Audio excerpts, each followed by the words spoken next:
오늘도 주님 앞에 나와 말씀과 기도 하루를 시작하시고 또한 주의 말씀의 교훈을 따라 살아가시기를 힘쓰시는 여러분들에게 이 땅에 더욱더 온전한 믿음으로 한 걸음 한 걸음 더욱 나아가시는 귀한 복된 은혜가 저와 여러분에게 있기를 소원합니다. 어제 우리가 말씀을 드리면서 이 욥기의 주제가 까닭없는 고난을 만나는 의인이 어떻게 더욱 온전해질 것인가? 그것은 곧 까닭없는 고난 속에서 우리의 믿음이 더욱 까닭없는 믿음으로 전진해 가는 계기로 삼을 때, 그 기회가 되어질 때 우리의 믿음은 더욱 온전해진다라는 말씀을 드렸습니다. 이 말씀을 저와 여러분이 깊이 명심하기를 바랍니다.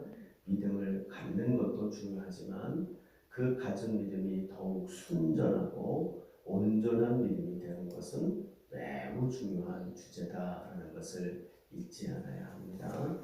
우리는 필요해서 인생의 문제를 만나고 고난을 만나며 필요해서 하나님을 찾고 예수를 믿었을지 모르지만 그러나 저 천국에 이를 때까지 우리의 믿음은 필요해서가 아니라 이제는 필요하지 않아도 오직 예수, 오직 우리 하나님 외에는 우리의 구원자가 없다는 것을 굳건히 믿는 그 까닭없고 이유 없는 믿음으로 우리의 믿음이 점점 더 순전해져 가는 것이 바로 우리가 의인의 삶으로 전진하는 모습이다라는 것을 잊지 말아야 하고, 그러므로 사단은 끊임없이 우리가 까닭없는 믿음이 되는 것이 아니라 자꾸 까닭이 있는 믿음으로 전락하도록, 그러다 결국 그 까닭없는 고난 때문에 넘어져 우리의 믿음을 잃는 자가 되도록 만들려고 하는 것이 사단의 굉장히 중요하고도 유효한 전략이라는 것을 절대 잊지 말아야 하고, 우리가 공동체를 통하여 또 우리 주변에 있는 고난당하는 지체들을 잘 격려하고 위로하고 그들을 함께 손을 붙잡고 우리가 더욱 순전한 믿음으로 전진해가는 지체와 공동체가 되어야 할 것입니다. 오늘 우리의 이 본문은 어제의 사실은 이 욥의 둘도 없는 친구 3명이 찾아와서 그를 위로하고 있지요.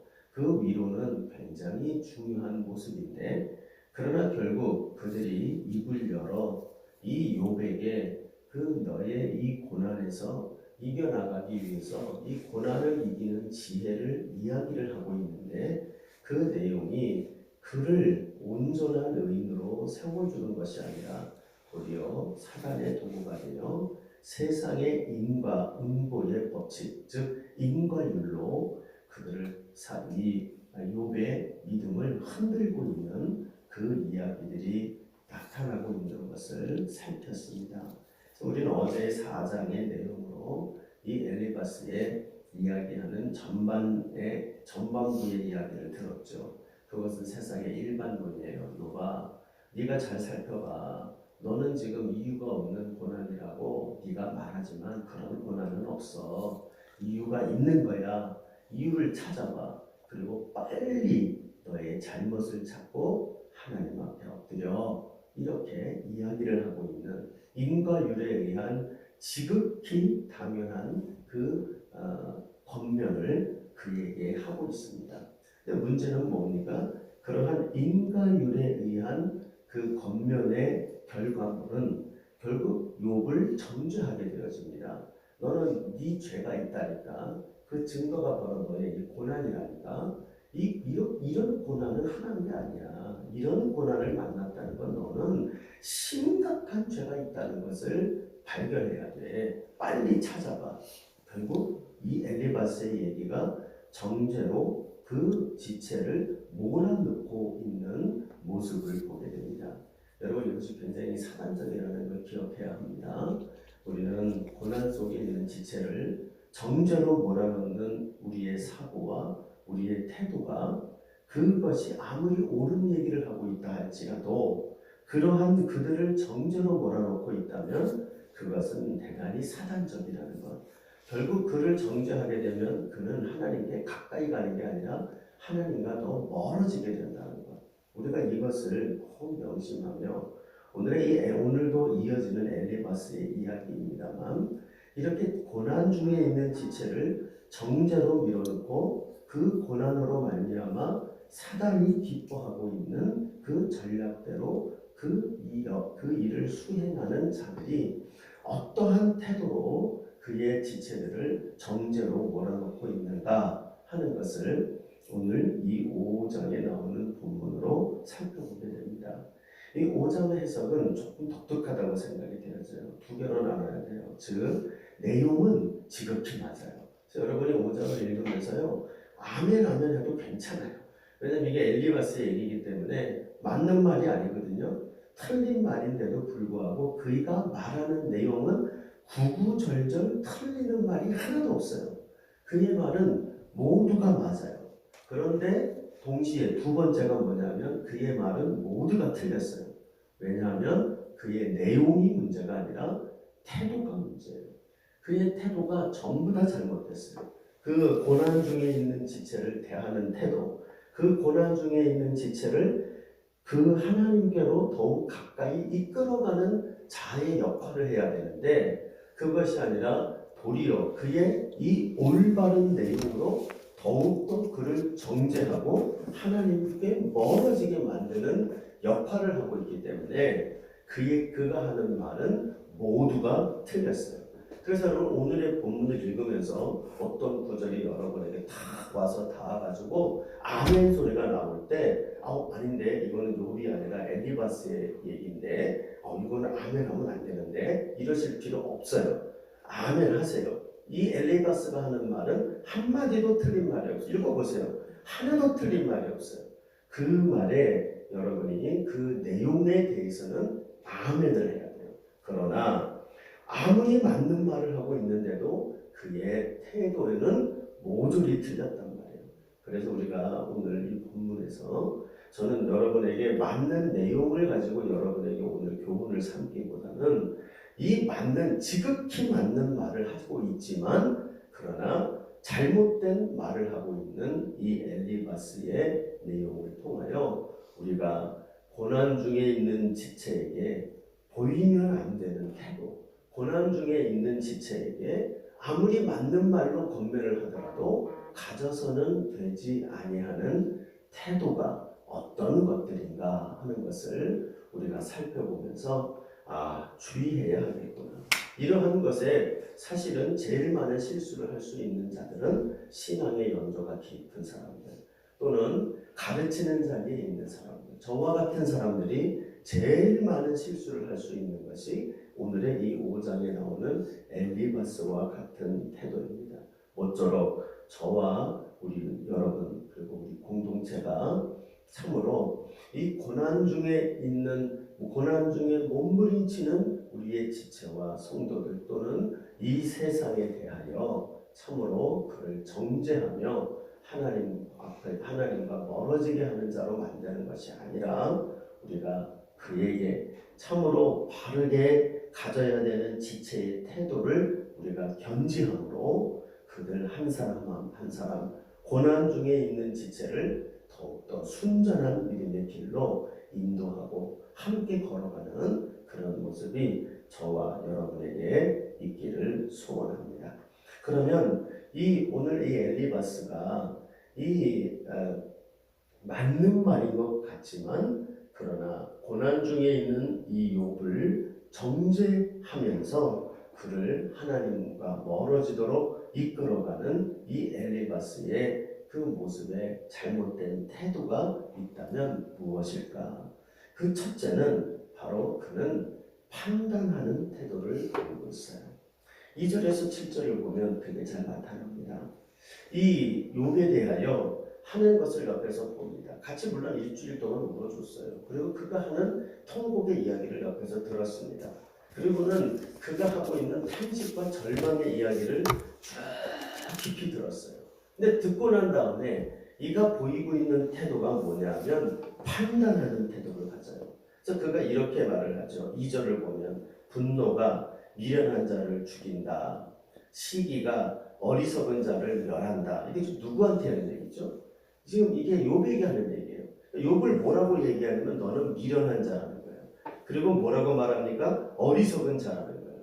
그러니까 욥을 평가하고 판단을 내리고 있어요. 그러면서 욥이 보이는 그의 탄식과 그의 절망을 뭐라고 얘기하냐면 분노라고 얘기를 해요. 너가 지금 하고 있는 것은 분노야.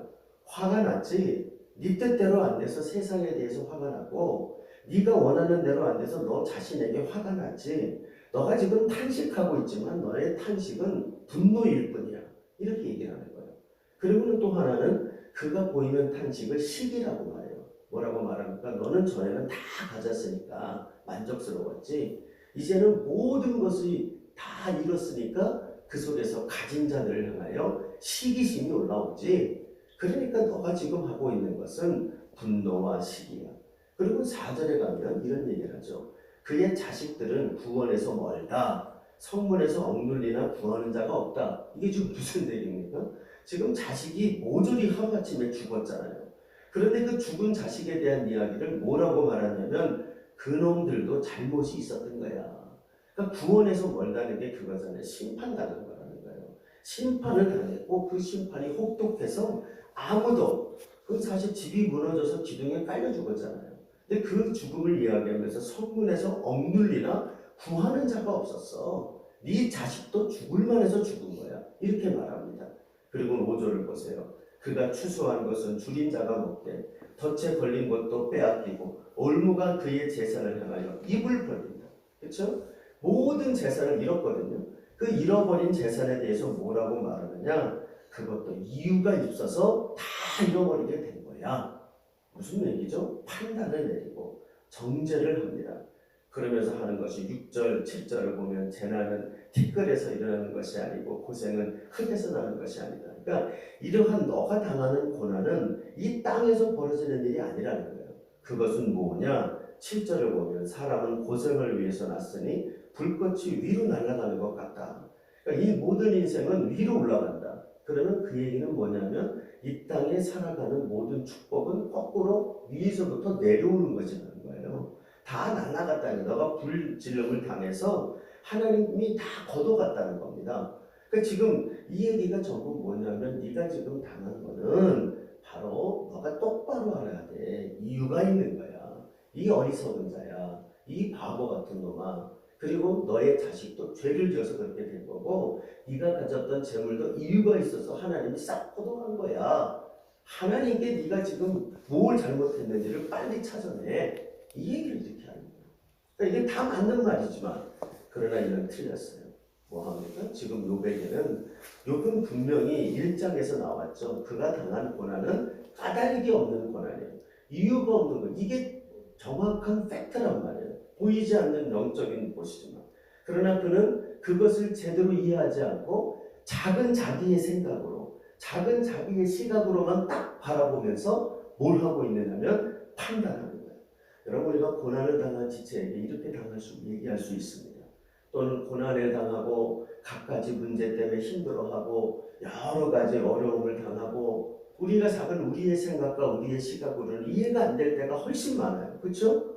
여러분 내 자식도 이해를 못할 때가 많아요. 저도요 제 자식이 이해가 안 될 때가 있었어요. 얘 청소년 때 제가 왜 저러나 내가 너를 위해서 얼마나 많이 기도하고 내가 너를 위해서 얼마나 많이 희생했는데 저놈이 왜 저러나 이해가 안 될 때가 많았어요. 그리고 뭐 합니까? 내가 갖고 있고 내가 아는 것만으로 저놈이 저래서 저러지 저놈이 이래서 그러지 그러면서 판단을 내렸었다고. 그러나 나중에 몇 년 지나서 이제 다 크니까 아버지 제가 차 타고 가는 길에 그래요 뒤에 앉아서 제가 그때 왜 그랬는지 아세요? 이래서 이랬고요. 그래서 그랬고요. 근데 아버지가 저에게 이렇게 얘기하는데 참 상처가 되더군요. 이러면서 얘기를 해요. 그래서 제가 내 자식도 몰랐구나. 내가 보는 시각으로만 보고 내가 아는 거로만 판단을 내리니까 내 자식이 당하고 있던 고난과 고통과 방황을 전혀 이해하지 못하고 엉뚱하게 그를 대했던 적이 있었다는 걸 알게 됐어요. 여러분 이게 자기 부모 자식 간에도 그럽니다. 지체들끼리는 어떨 것 같아요? 공동체는 어떨 것 같아요? 우리 저마다 문제가 뭐냐면 판단하기를 쉽게 합니다. 내 생각 가지고 이해가 안 될 때가 많죠. 저 사람이 왜 저렇게 행동하는지, 저 사람이 왜 저렇게 말을 하는지, 또 저 사람이 또 이 공동체가 왜 이렇게 돌아가는지 이해가 안 될 때가 많죠. 그러면 여러분 우리가 먼저 해야 될 일은 이해하기를 힘써야 되는 거예요. 그렇죠? 우리는 이해하려고 들어야 하는데 이해하는 것이 아니라 판단하려고 듭니다. 여러분 오늘 여기 나오는 이 엘리바스의 정죄로 그가 그의 고난 중에 있는 지체를 몰아세우게 되는 이유가 뭐였느냐? 그 밑에 제1된 잘못된 태도가 판단하는 태도였어요. 여러분 우리가 이거 기억해야 합니다. 내용은 틀리지 않았어요. 우리가 생각하고 있는 내용은 맞을지 몰라도 우리가 판단하는 태도로 대할 때 이 고난 중에 있는 지체들을 정죄로 가져가게 만들 때가 많다는 것을 기억해야 돼요. 우리 주님은 정반대의 모습을 갖죠. 우리 주님은 판단하시기 전에 이미 다 아시지만 그분은 우리에게로 오셔서 성육신 하시죠. 인카네이션 하시는 거예요. 아시죠? 그러나 우리의 그 고난과 우리의 그 문제와 방황 가운데 인카네이션 하셔서 성육신 하셔서 그리고 히브리서 4장 15절에 뭐라 그러시나요? 우리의 모든 것을 체휼하는 분이시다. 그렇죠? 그분은 옛날 성경에 그렇게 써 있어요. 몸으로 경험하여 모든 것을 죄가 없으나 그 죄인들의 고통을 아시고 또 모든 것의 해답을 갖고 있으나 헤매고 있는 자들의 그 방황을 이해하시는 분이셨다. 그래서 여러분 복음적이 된다는 건 뭐냐? 그것은 판단하는 공동체가 되는 것이 아니라 이해해주는 공동체가 되는 것. 그것이 복음적으로 우리의 고난 중에 있는 지체들을 대하는 태도여야 한다는 것을 우리에게 보여주고 있는 것입니다. 여러분 우리 모두가 예수를 닮아가는 우리 자신과 예수를 닮아가는 우리 공동체 되기를 바랍니다. 그것은 바로 고난 중에 있는 지체를 어떻게 대하느냐를 보면 그것으로 알 수가 있는 겁니다. 이해하기 위하여 다가가는 공동체라면 예수를 닮은 공동체입니다. 그러나 다 맞는 말을 하면서 판단하려고 드는 공동체라면 그것은 예수하고는 거리가 먼 오히려 사단이 역사하기 쉬운 공동체가 되어지고 있다는 걸 명심하는 우리 모두가 되셔서 내 자신 혹은 우리 가정, 우리 주변에 고난 중에 있는 지체가 있다면 판단하기 이전에 이해하기 위하여 서로가 힘쓰고 애쓰고 기도하는 우리 귀한 저와 여러분 되는 은혜가 있기를 바랍니다. 두 번째로 여기 나오는 엘리바스의 이 욥을 정죄로 몰아가고 있는 엘리바스의 잘못된 두 번째 태도가 나옵니다. 그것은 바로 비교를 통하여 비교하며 이야기하는 자기 주장이에요. 비교하며 이야기하는 자기 주장의 태도. 이게 이제 어디 나오냐 하면 이런 얘기를 합니다. 8절을 딱 가보면 그에게 이런 얘기를 이렇게 말해요. 제가 읽어보면 나라면 하나님을 찾겠고 내 일을 하나님께 의탁하리라. 그러니까 이제 울고불고하며 이유를 알 수 없는 고난 때문에 탄식하고 있는 이 욥이 여러분 하나님을 몰라서 그러겠습니까? 알지요. 요만큼 하나님을 알고 두려워하는 사람이 어디 있겠어요. 그런데 욥이 고통하는 것은 하나님이 내게 왜 이러시는지를 모르겠는 거예요. 이 까닭없는 고난 때문에 몸부림치고 있다고요. 그의 몸부림은 어찌 보면 하나님을 놓지 않으려는 몸부림이겠죠. 그러고 있는 사람에게 뭐라고 말하냐? 그가 절망하며 탄식하고 있다고 그에게 손가락질하는 겁니다. 욥아, 나 같으면 어떻게 할 건지 알아? 이러면서요 그를 정죄하고 말해요. 그러면서 8절 이후로부터 16절을 읽어보면 너무너무 좋은 말씀을 계속해서 이야기를 해줍니다. 하나님은 말이야 기이한 일을 하시는 분이야. 하나님은 11절을 가면 낮은 자를 높이 드시고 애국하는 자를 일으키는 분이야. 또 12절을 가면 하나님은 교활한 자의 계교를 꺾으시고 그들을 성공하지 못하게 하는 분이야. 지혜로운 자의 그게 빠지게 하는 분이야. 또 15절을 가면 강한 자의 칼과 입에서 그들의 손에서 구출해주는 분이셔. 뭐 하는 거죠? 지금 냉탕에 넣었다, 온탕에 넣었다, 그렇죠? 이 욥을 가지고요, 탄식하며 절망하는, 자기 눈으로 믿음이 없어 보이는 욥이라고 하여 그를 들어서, 믿음의 사람은 여기 이렇게 하는 거야. 믿음이 없는 자는 이렇게 살아. 여기다 넣었다, 여기다 넣었다, 들었다 놨다, 들었다 놨다 하면서 뭐라고 말하냐면, 나라면 말이야, 이렇게 할 거야. 뭐 하는 거죠? 욥의 이야기를 들으려고 하지 않아요. 그의 탄식이 무엇 때문인지, 그가 뭐 때문에 그렇게 힘들어하는지, 그의 마음 가운데 있는 하나님을 향한 울부짖음이 뭔지를 들으려고 하지를 않아요. 즉 경청하려고 하지 않고 뭐 하려고 합니까? 자기 주장으로 그에게 권면만 하려고 들어요. 여러분, 저는 이러한 잘못을 제일 많이 저지르고 사는 직업이 접니다죠. 뭐 여러분에게 설교할 필요가 없어요. 제가 제일 많이 했던 일 중에 하나예요. 기도해야 되는데 저 사람 왜 저러고 울고 있나? 나와서 예배해야 되는데 왜 예배를 안 하고 세상 밖으로 돌아다니고 있나? 왜 사람을 만나서 저러나? 하나님 앞에 엎드려져야지. 나라면 저렇게 안 할 텐데. 이런 소리를 쉽게 했단 말이에요. 여러분, 그게 아니에요. 이 고난 중에 있는 지체에게 필요한 것은 아는 게 아니에요. 그리고 그가 몰라서 그러는 게 아니에요. 욥과 같은 정도의 신앙의 연륜을 가진 자들은 몰라서 그러는 게 아니에요. 힘들어서 그래요. 고통해서 그래요.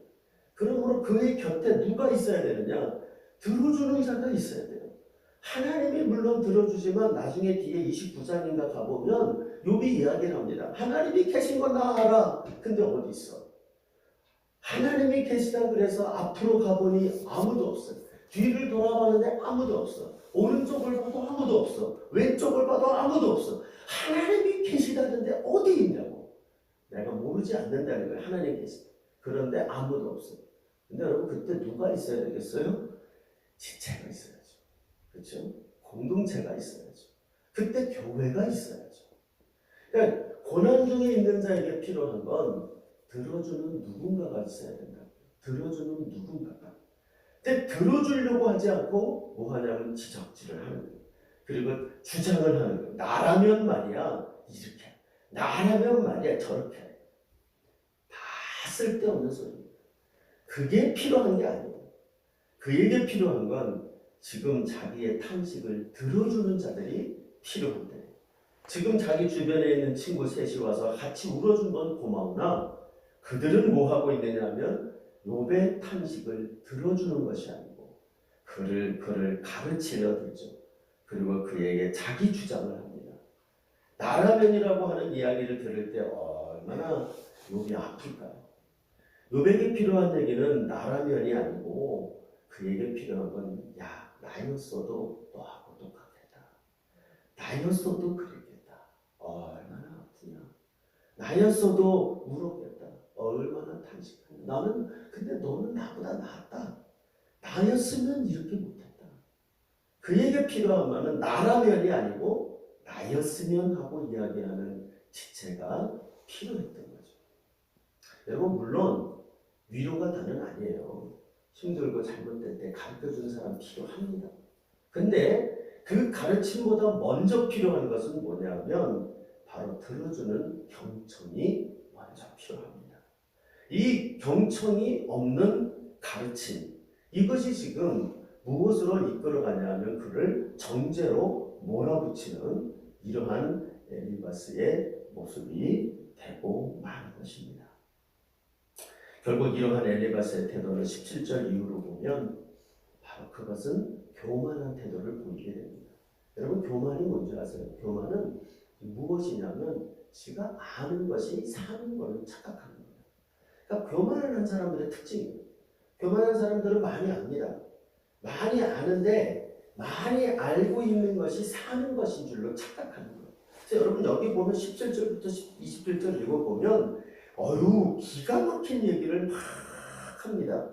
기가 막힌 얘기를 해요. 그리고 17절이 이러거든요. 볼지어다 하나님께 징계받는 자에게는 복이 있나니 그런즉 너는 젖는 자의 징계를 업신여기지 말지니라. 얼마나 대단한 얘기예요. 그렇죠? 그리고 난 다음에 27절에 이래요. 또 볼지어다 우리가 연구한 바가 이와 같으니 너는 들어보라. 그러면 내가 알리라. 자기는 이렇게 얘기하는 자기는 원하는 걸 다 알고 있다. 여러분 이 이야기가 정말 맞는 이야기지만 이것은 여러분 실제로 살아보면 너무나도 어려운 얘기 아닙니까? 징계받는 자에게 복으로 알아. 귀한 얘기인데 징계받는 자는 열받습니다. 지가 받아보지, 지가 당해보지 그런 얘기가 나오는지 이건 언제 나옵니까? 다 지나고 난 다음에 아는 거예요. 다 지나고 나서 돌아보니 복이었다. 그때 하는 얘기. 지금 그것을 통과하는 자에게 그 이야기를 할 수 있는 얘기가 아니죠. 근데 그 얘기를 합니다. 이제 막 고난의 골짜기에서 길을 몰라서 방황하는 자에게 복이야, 복이야. 그게 복은 옵니까? 근데 그 얘기를 하는 거예요. 근데 저는 이렇게 물어보고 싶어요. 욥의 입장에서는 무슨 생각이 드냐면 지는 다 가봤나? 지는 다 해봤나? 지는 정말 이렇게 살 자신이 있나? 엘리바스 그런 존재 아니거든요. 그리고요, 정말 그 길을 가본 사람이라면 이런 얘기 못하죠. 그렇죠? 그때에 필요한 얘기가 뭔지를 알고 있거든요. 그때는 이 가르침을 가르쳐 줄 필요는 있지만 그러나 그때는 위로해야 될 때고 그때는 옆에서 붙들어줘야 될 때지 그에게 지금 이렇게 봐! 네가 나중에 다 알게 될 거야. 복이었음을 알게 될 거야. 너는 지금 복이야. 이렇게 얘기하지 못한다고요. 이렇게 얘기하는 자체가 뭘 보여줍니까? 엘리바스가 아무것도 모르는 사람이에요. 사실은 모르는데 아는 것, 지가 연구하여 알고 있는 것, 성경 공부 몇 장 해가지고 깨달은 것, 그거 가지고 자기가 안다고, 나는 그렇게 살았다고 착각하고 있는 거예요.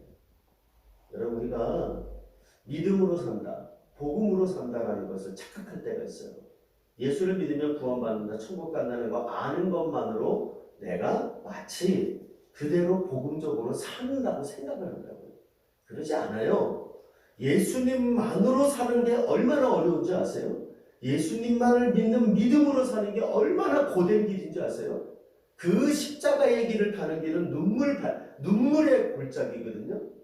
그런데 그것을 그저 내가 성경 공부 몇 자에서 알았다고 사는 것으로 착각해서는 안 된단 말이에요. 저 같은 목사들이 제일 많이 착각하는 것들입니다. 사실상 복음을 갖고 살아보라고. 그게 얼마나 어려운 길인지. 복음대로 한번 해보라고요. 얼마나 힘든 길인지. 그것도 안 해보고 뭐합니까? 지금 이 엘리바스는 결국 정죄함으로 지체를 몰아가는 이 엘리바스가 보이는 모습은 자기 자신에 대한 착각, 교만으로 나아가고 있다는 걸 알게. 여러분 오늘 이 말씀 더 깊이 제가 생각하고 싶지만 간략하게 정리합니다. 우리가 정말 까닭없는 고난에 힘겨워하는 지체들을 절대로 정죄하지 않고 그들을 위로하고 격려하며 인내하도록 도우며 까닭없는 믿음으로 성장해 갈 수 있도록 돕는 우리 공동체가 되기를 바랍니다.